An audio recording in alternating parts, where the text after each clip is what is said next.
En palabras de María Montessori en su libro El niño en familia, nos narra que el niño es extremadamente sensible a todo lo que siente el adulto y quisiera obedecerle siempre. No tenemos idea de cómo está dispuesto a obedecernos desde cada una de las fibras de su cuerpo, en modo perfecto, totalmente. Es más, esto es lo que lo caracteriza. He aquí una pequeña anécdota. Un niño pone la pantufla en la cama y su mamá le dice: «La pantufla está sucia, bebé, no se pone ahí». Y entonces el bebé limpia con su manita la colcha. Y cada vez que ve las pantuflas, entonces ese bebé repite: «Está sucia, aquí no». Y con las manos va a limpiar la colcha de la cama y la sacude. ¿Qué queremos decir? El niño es sensible a un punto extremo, a un grado impresionante, que el adulto debería vigilar todos sus actos y palabras, porque estos se le graban en la mente. Él es todo obediencia, porque la obediencia para él es la vida.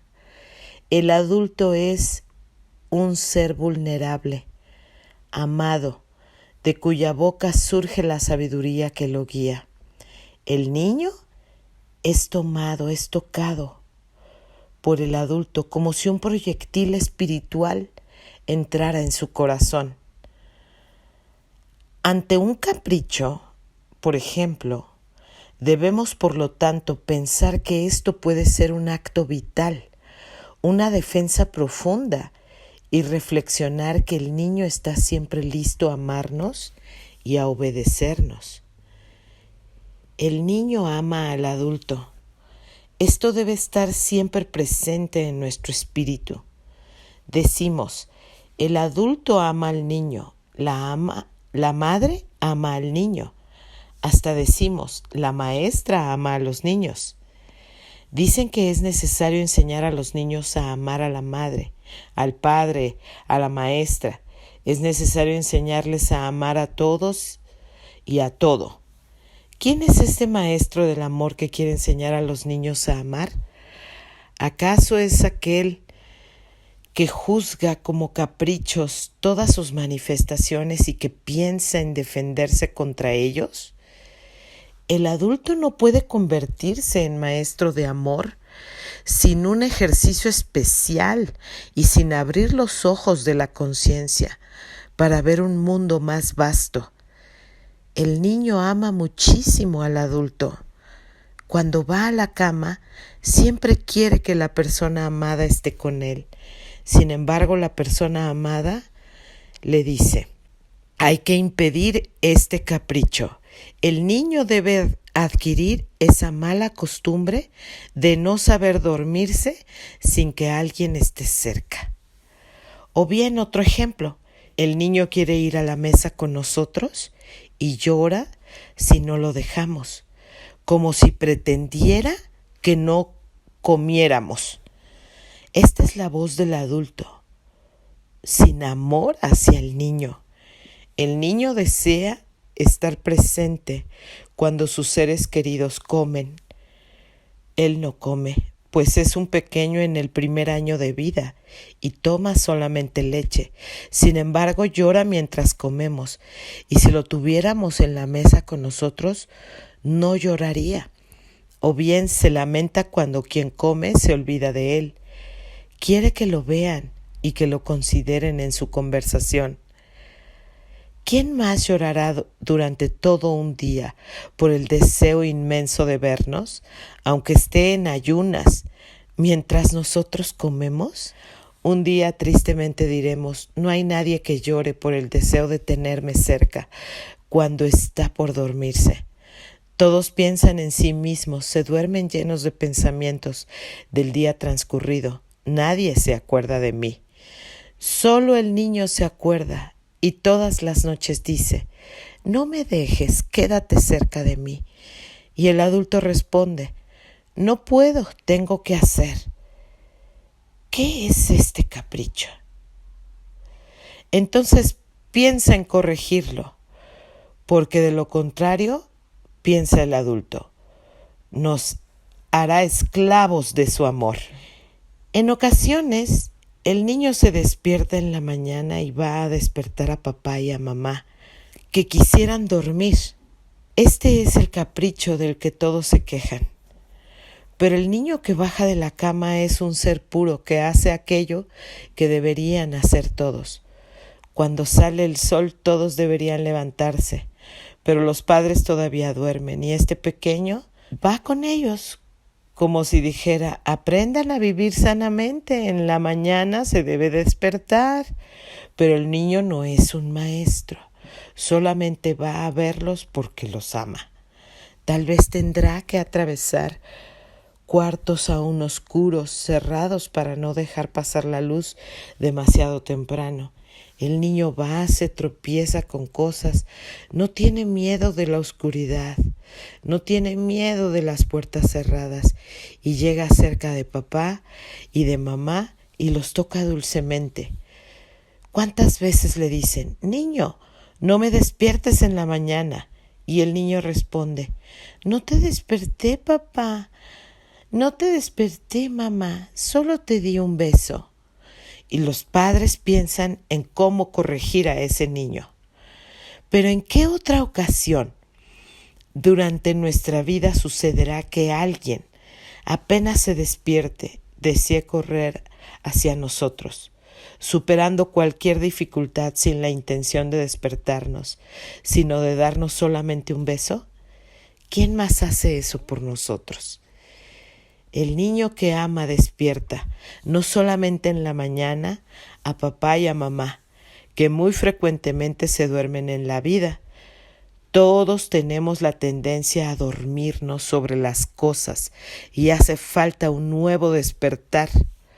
Ese ser que nos despierte y nos tenga atentos con maneras que no sean como las que tenemos, como las nuestras. Alguien que actúe de manera diferente y cada mañana venga a decirnos: mira, mamá, papá, hay una vida mejor, aprende a vivirla.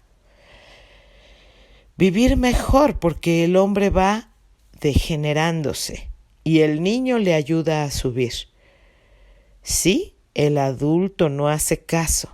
Entonces ese adulto se pierde y poco a poco se cubre de una costra dura y se vuelve un ser insensible. Entonces necesitamos lo que se le llama una educación nueva. Se escucha repetir por todas partes que la educación debe comenzar desde el nacimiento, pero el cómo hacerlo queda siempre en un punto interrogativo. Parece algo absolutamente teórico e imposible de realizar en la práctica, a menos que no se quiera entender cómo son los cuidados higiénicos del niño. Hay médicos que han pensado hacer ejercicios especiales en el primer año de edad, moviendo sus brazos, sus piernas y ayudándolo a conquistar aquellos movimientos que deberán poner en práctica y poder hacerlos por sí mismos algún día. Nosotros en el sistema Montessori vemos esto definitivamente, como se los dije la semana pasada, como un error. Tenemos la sensibilidad de reconocer que el recién nacido tiene tanto que hacer y es ofendido con este tipo de educación. En lugar de limitarnos a esta sensibilidad, podemos responder con un principio claro. Concebir la educación de un recién nacido en este mundo es un error, decía María Montessori, porque nosotros sabemos que el adulto que mueve los miembros del niño sustituye su acción a la del niño, aplicando un error que es universal.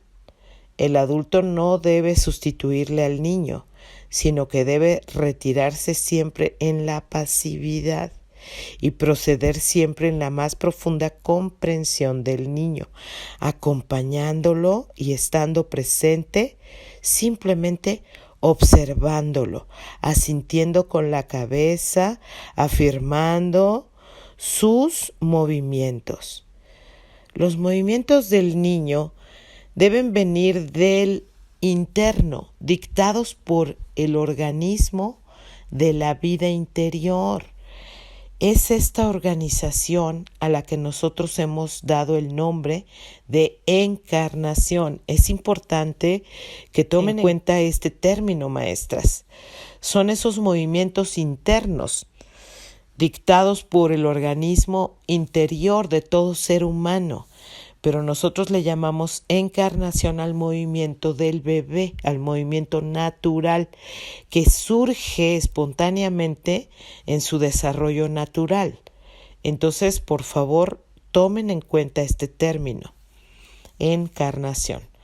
Los músculos no se pueden considerar en pleno desarrollo si no están al servicio de la voluntad. ¿Entendemos esta parte, maestras? Nosotros creemos, dentro de la metodología Montessori, que el niño debe de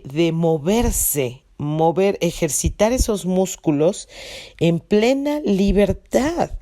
¿Podemos masajearlos? Sí. Podemos jugar con ellos, reírnos, abrazarlos, estar con ellos, sí. Y esto va a ser, desde luego, estimulante para ellos.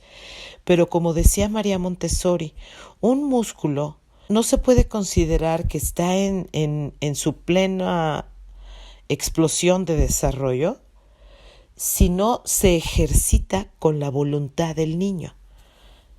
Los movimientos, decía ella, son la expresión de una personalidad que actúa. No podemos hacer otra cosa que esperar a que la vida se organice por sí misma, pero debemos desarrollar en nosotros mismos la posibilidad de poderla comprender mientras se desarrolla. A esto le llamamos el acompañamiento correcto. Sí, la presencia activa del adulto, respetuoso, sensible, amoroso con el niño. Porque faltando esa posibilidad de expresión natural del niño y especialmente del lenguaje, que solo nos podría expresar en modo preciso la voluntad del individuo. Esta mayor comprensión se adquiere poco a poco, pero es evidente que primero es necesario tener mucha confianza y manifestarle esa fe al niño, esa seguridad de que creemos en él, una certidumbre de que existe algo que hay que observar en él, que va a ser bueno, que va a ser correcto. Debemos de manifestarle esa confianza, de tenerle fe a nuestro bebé. Generalmente tomamos al niño y lo tenemos apartado, considerándolo como un cuerpo vegetativo o un individuo incómodo, decía María Montessori, porque necesita muchos cuidados y molesta al adulto con su llanto. Entonces lo hemos apartado durante mucho tiempo hasta que haya cumplido una obra colosal, durante un año, sin ocuparnos de su vida psíquica. Es verdad que las religiones han considerado la personalidad humana aún en el pequeño niño. Por ejemplo, ¿no? Ella decía, ustedes saben que María Montessori era una mujer muy católica. Y aunque era muy católica, era una mujer muy respetuosa de las creencias y muy abierta a los cánones diferentes en todo el mundo, ¿sí? Entonces ella era muy observadora y muy respetuosa de las creencias religiosas en las diferentes culturas. Pero, por ejemplo, ella observaba siempre y daba ejemplos de lo que era su cristianismo, ¿no? Por ejemplo, ella hablaba de cómo a un niño pequeño se le bautizaba y que ya lo consideraban dentro de su religión como que tenía un alma y que tiene una necesidad de ser reconocido como una entidad psíquica, es decir, un ser espiritual o un ser sensible a su voluntad y a un ser superior. Ajá. Entonces, pero más allá de esto, decía ella, no consideran la individualidad latente que está en el niño en un periodo de importancia fundamental para todo el desarrollo de la personalidad. Entonces, para ella era fundamental el poder respetar cada proceso del desarrollo. Porque un error es más dañino cuando las consecuencias recaen en algo que está en proceso de desarrollo y no cuando recaen en algo que ya ha alcanzado su completo desarrollo. De esta forma, un error por el que se ha turbado el desarrollo del niño es particularmente grave porque puede influir sobre la totalidad de la personalidad que se debe formar. Entonces es cuando nosotros, los especialistas en área de niños, decimos que es cuando se han bloqueado sus etapas de desarrollo, maestras. Es cuando se han formado las famosas regresiones en las etapas de la vida. Sí, ustedes saben que hay regresiones de la etapa oral, cuando un niño sigue chupándose el dedo, cuando se muerde las uñas, cuando sigue tomando el biberón estando ya grande, cuando o simplemente, por ejemplo, un adolescente empieza desde muy jovencito a fumar, a tomar, o incluso un adulto, cuando un adulto tiene la patología o la compulsividad de la bebida, de las drogas. ¿Sí me explico? Entonces son regresiones patológicas que tienen que ver con una etapa bloqueada en la primera infancia, y ya nos lo mostraba María Montessori en sus observaciones. Toda esta información está en el libro del Niño en Familia, maestras. Es importante leerlos, y por aquí se los dejamos como una acotación cultural para poderlo leer. Entonces es sumamente importante entender las etapas del desarrollo. Por ejemplo, todo esto tiene que ver con el primer periodo de vida, sí, que es la etapa lactante o la etapa oral, diría Freud, sí. La siguiente etapa es, por ejemplo, la etapa maternal. La etapa maternal donde el niño aprende a soltar y a retener y empieza su control de esfínteres.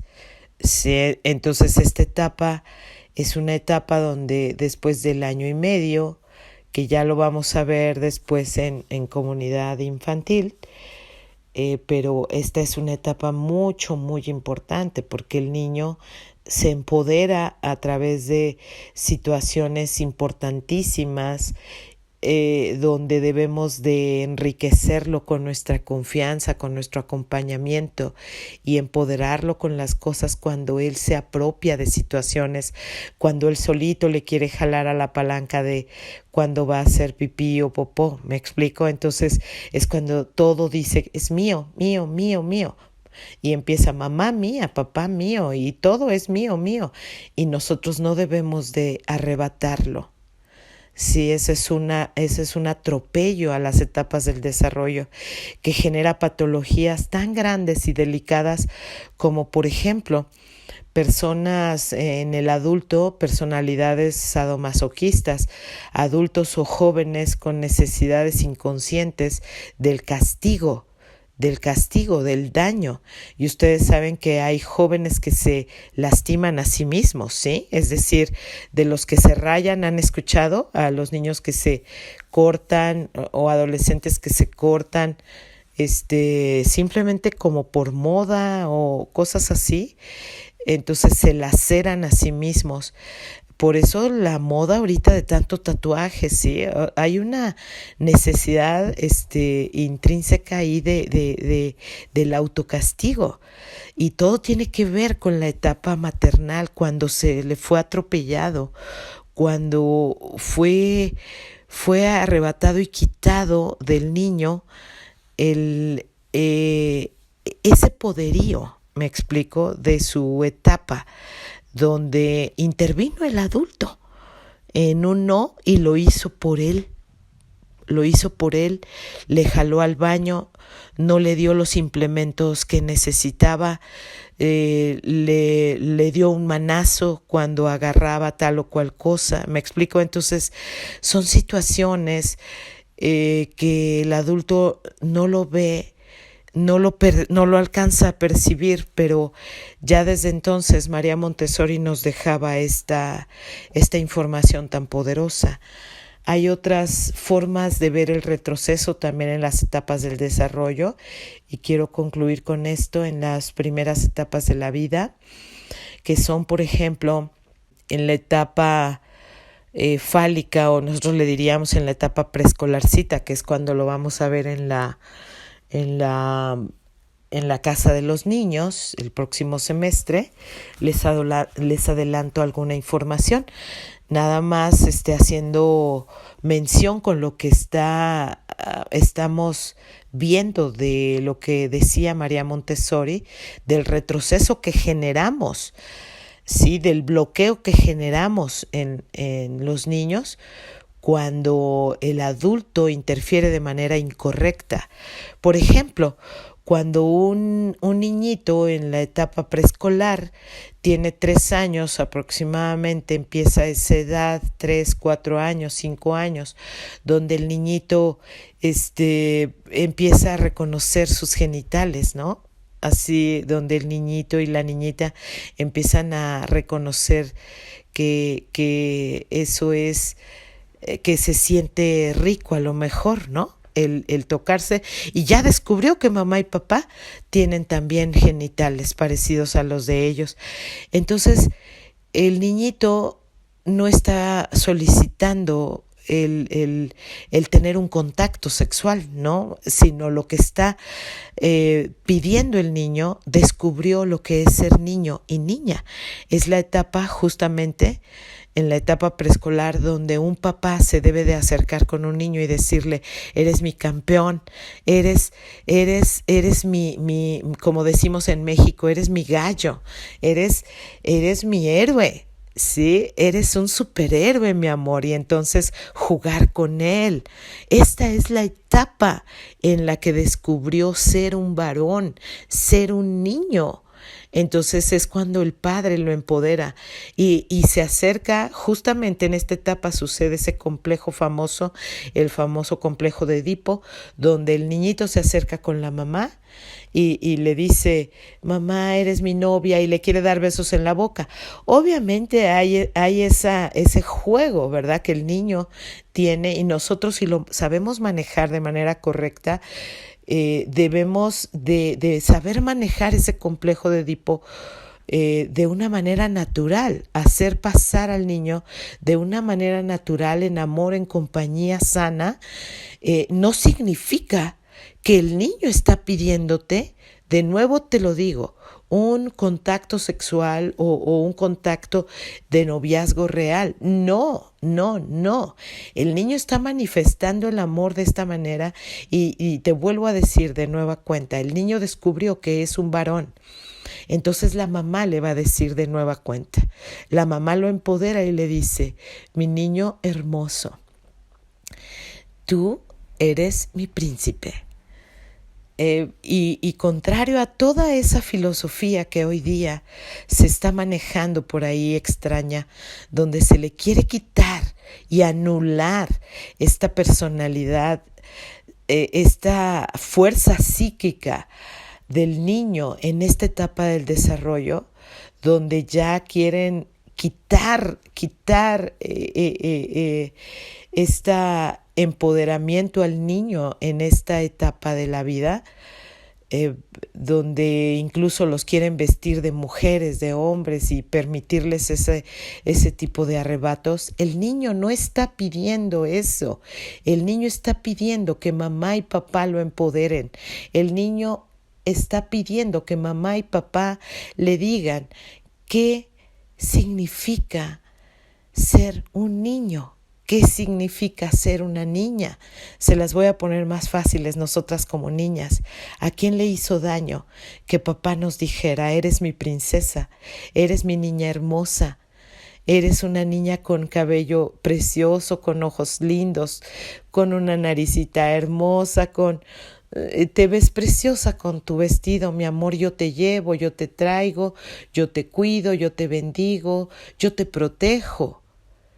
¿A quién nos hizo daño, maestras? Yo les pregunto, ¿sí? El que nos dijeran princesas de pequeñas. Eso es lo que necesita una niña en la etapa de desarrollo de la vida, de los 3 años, donde está diciéndonos en la etapa preescolar, ese es mi desarrollo natural que necesito, es el acompañamiento en amor. Por eso es que María Montessori ya nos dejaba en su legado estas menciones de que el niño es el maestro y el niño es el maestro del amor. Continúo, maestras, diciéndoles que debemos comprender, por tanto, entonces, que este problema es de importancia fundamental, no solo en la educación, sino en la historia de la humanidad. Deberíamos tratar de observar esas manifestaciones leves que demuestran cómo la vida psíquica del niño se desarrolla inmediatamente desde el nacimiento y va adquiriendo un desarrollo muy notable desde los primeros meses de existencia. El niño pequeño, aun cuando ha crecido un poco, es definido por los educadores. El niño pequeño, aun cuando ha crecido un poco, ha definido por los educadores como cera suave, que se puede modelar al gusto propio. Ahora, la idea es verdadera, decía María Montessori, en la definición de cera suave. No cometamos el error que el educador o el adulto deba de aprovecharse de esa condición moldeable para modelar a su gusto al niño. En cambio, el niño debe modelarse a sí mismo, decía ella. Esta es la condición sine qua non. Así decía ella. Apréndanse esta otra parte. Esta es la condición de respeto, sine qua non. Por favor, apréndansela. Que es el principio por el que el niño está verdaderamente animado, motivado aún en sus órganos de expresión a ser el individuo. El individuo, en cambio, el mayor, amo posesivo de estos pequeños seres, puede cancelar los esbozos de las formas que el niño comienza a dar a su propia cera suave, decía María Montessori, con una intervención ciega, bárbara e inoportuna. Si dijéramos con una intervención infernal, diabólica, no exageraríamos, dice ella. Cuenta una leyenda japonesa que los niños muertos, fíjense bien, y ascendidos a la vida eterna en el más allá, se afanaban por construir pequeñas torrecitas con varias piedrecitas, y que algunos demonios malvados tiraban esas torrecitas con más rapidez de la que los niños la construían. Este era, por supuesto, el tormento del niño en esa leyenda japonesa, que esos niñitos muertos vivían esa vida con unos demonios que los estaban ahí atormentando cuando construían sus casitas.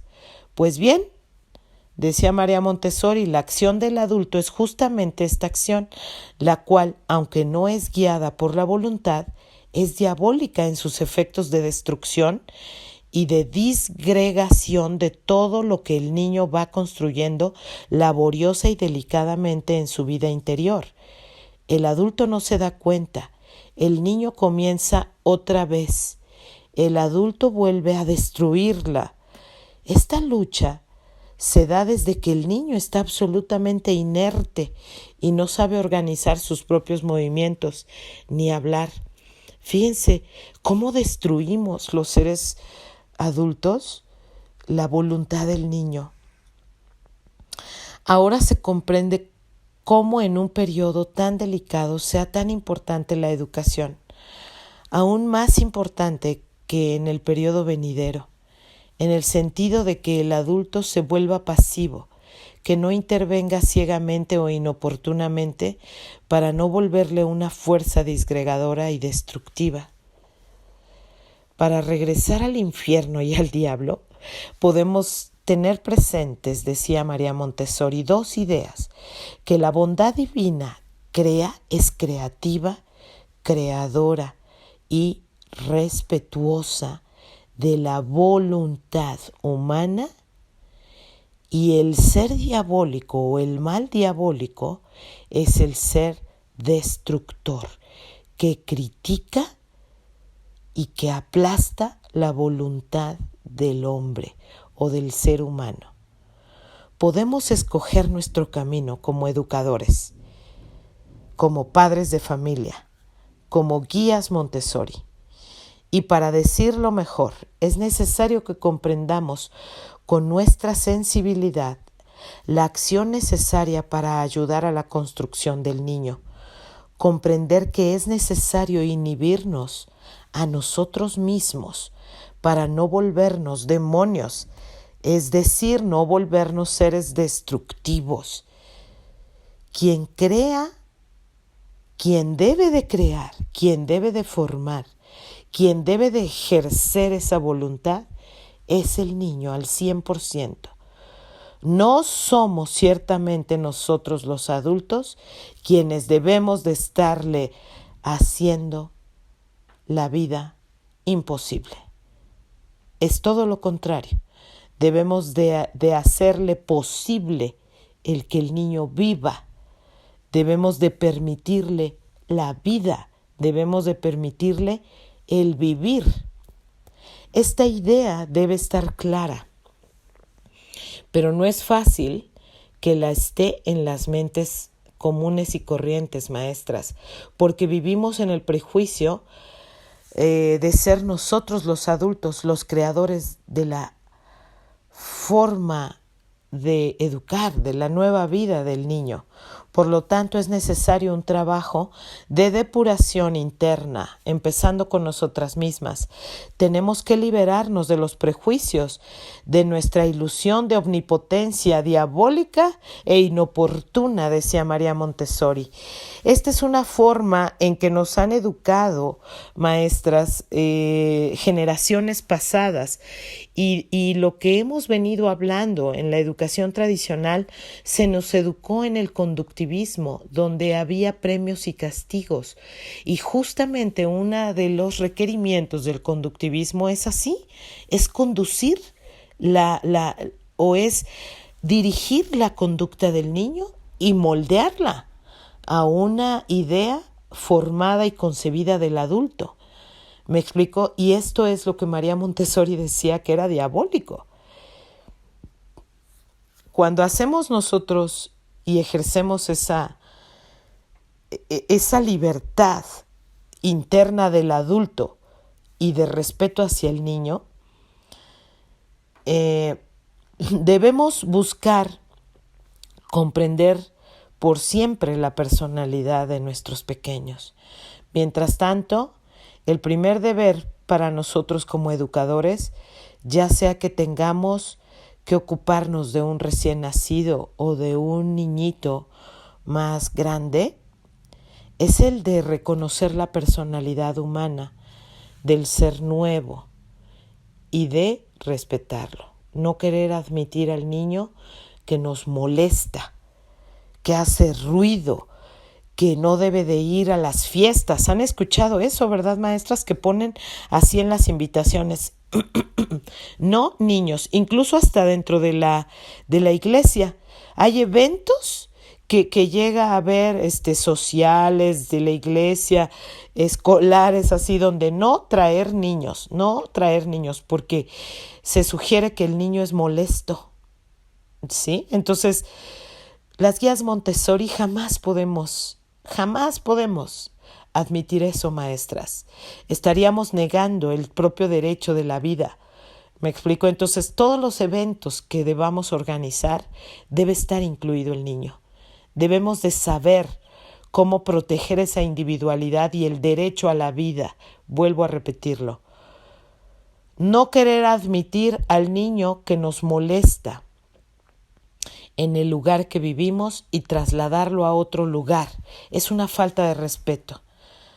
Antes de acompañar a una persona respetable, preguntamos si nos lo permite. Así deberíamos hacer antes de llevar de paseo al niño para no equivocarnos. Si nos sentamos a comer y el niño está en otra habitación y nos damos cuenta de que llora porque no quiere sentirse fuera del círculo familiar, le estamos faltando al respeto al tenerlo fuera de nuestro ambiente. Debemos pensar cómo se hace con una persona importante que llega a visitarte o que tú sabes que está presente. Sí, que el niño debemos preguntarle si quiere estar con nosotros. Y debemos de presenciarlo, de que ese niño quiere hacernos el honor de asistir a nuestra mesa, de asistir a nuestro hogar, de asistir a nuestra fiesta, de asistir a nuestra comunidad, de asistir a nuestra escuela. Ajá. De asistir, de comerse nuestra comida. Y debemos de sentirnos orgullosos, felices, honrados con que nuestro pequeño ha admitido estar cerca de nosotros. ¿Ven la diferencia de cómo lo ve un guía Montessori? Se podrá decir que esto higiénicamente podría dañar al niño, pensarían algunas mentes adultas. Pero no hay que preocuparse demasiado de esto, porque tantas cosas le hacen daño y nosotros no le damos importancia. Más bien digamos, haciendo honor a la verdad, que este huésped molesta sin tratar de buscar excusas. Nos maravillará sentir que el pequeño es un observador tan profundo y que ha visto cosas en nosotros que no hubiéramos imaginado que hubiera podido observar, tanto que creemos conveniente, cuando queremos despertar su atención, ponerle enfrente colores vivos o impresionarlo con gestos o voces altas. No sabemos que el niño tiene una gran capacidad de observación y que absorbe con vehemencia tantas imágenes, y no solamente imágenes de cosas, sino también de acciones. El niño, en su mundo psíquico, absorbe imágenes de cosas y correspondencias entre cosas y cosas, y su desarrollo es ya muy avanzado, cuando no suponemos ni siquiera su existencia. Por ejemplo, un niño de 4 semanas no ha salido de la casa en la que ha nacido, ha visto solo 2 personas, su papá o su mamá o su tío, sus hermanos, ¿no? Poquitas personas, separadamente. Un día los ve juntos, cercas, y el niño ve, por ejemplo, tiene una expresión de asombro y observa a uno y observa a otro por largo tiempo. Por ejemplo, decía María Montessori con el ejemplo del papá y del tío, ¿no? Que llegaba a visitarlos. Y los ve el niño de repente juntos y dice, papá y tío están inmóviles delante del bebé para darle el tiempo de observarlos. Si los dos se hubieran ido o hubieran dicho algo que lo distrajera, el bebé no hubiera podido recogerse en ese trabajo de discernimiento que lo ha impresionado profundamente. Las 2 personas que está observando el bebé después se separan, pero lentamente, en modo que el bebé pudiera tener el tiempo de observar a uno, aunque se parezcan mucho, y observar al otro, y persuadirse de que eran 2 personas diferentes. He aquí un ejercicio del adulto educador que ayuda al niño en su primera construcción interior. Ponernos enfrente, por eso es que las presentaciones en los bebés son de frente, al inicio, maestras, al inicio. Quiero dar otros ejemplos de bebés que aún no caminan ni hablan. Una persona llevaba en brazos a un bebé de pocos meses. El pequeño ve en el comedor algunas pinturas de frutas, los observa y realiza movimientos como si los comiera. Él era un lactante. Sin embargo, había visto los gestos de los adultos cuando comían. Entonces, la persona que lo lleva, al darse cuenta del interés del bebé y del placer que le genera, se detiene con él delante del cuadro a fin de que su interés quede satisfecho. Esta persona se comportó como un educador, permitiendo que el bebé realizara un ejercicio interior, manifestado por el hecho de reproducir aquello que había visto hacer a los adultos. ¿Sí me explico? Entonces, simplemente el dejar observar al niño para que el niño pueda hacer sus propios discernimientos internos, ese es un ejercicio Montessori de observación. Otro ejemplo, en una sala hay estatuas representando bailarines. Un infante, cuando las ve, comienza a bailar. Había visto a alguien bailar, se había dado cuenta de que quien baila asume aquellas posiciones que había reconocido en las estatuas. Los niños observan que en una habitación se encuentran siempre ciertos objetos. Si alguien coloca algún objeto nuevo, el niño observa justo aquella cosa nueva que nunca había estado ahí y se pregunta ¿qué será? Quiero mencionar el caso de una niña pequeñísima que era llevada de paseo en su residencia. Había visto una lápida cerca de un muro. Esta lápida la había impresionado y cada vez que salía quería detenerse a ver y después estaba satisfecha. Sin duda, el niño ama la luz, las flores, ama ver moverse a los animales. Y esto se entiende porque sabemos que el niño es un observador finísimo, que sabe ordenar las imágenes. El niño se mueve para satisfacer su pasión de observar. Él observa la boca del individuo adulto que habla. Nosotros pretendemos que para atraer la atención del niño sea necesario gritar. Eso no está bien. Debemos de llamarlo por su nombre. Porque si en lugar de hablarle hacemos pequeños movimientos con los labios en modo claro, el niño pone toda su atención a nuestros movimientos. Es algo que lo fascina, porque despierta en él la sensibilidad de un trabajo que debe de cumplir.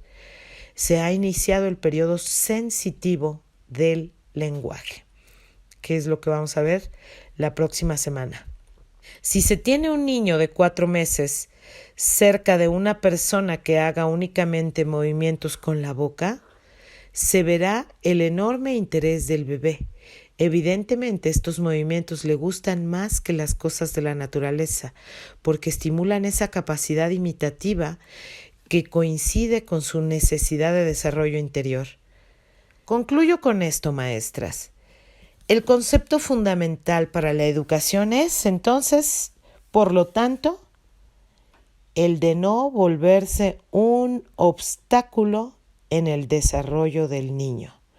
Fundamentalmente, lo difícil no es no saber qué cosas debemos hacer. Eso no es lo difícil, sino comprender cuáles presunciones, de cuáles prejuicios debemos despojarnos para poder ser aptos para la educación de un niño que de manera natural llegará a darte un beso en la mejilla. De manera natural te va a abrazar cuando te vea un poco raro o distante. Es un niño que va a llegar y te va a ofrecer de su propia fruta que está comiendo. Va a querer darte lo que él tiene. Todo lo que él tiene te lo va a entregar como un premio, como un trofeo. Y por eso es que hoy le llamamos el maestro del amor. Muchas gracias, maestras. Nos escuchamos y nos vemos la próxima semana.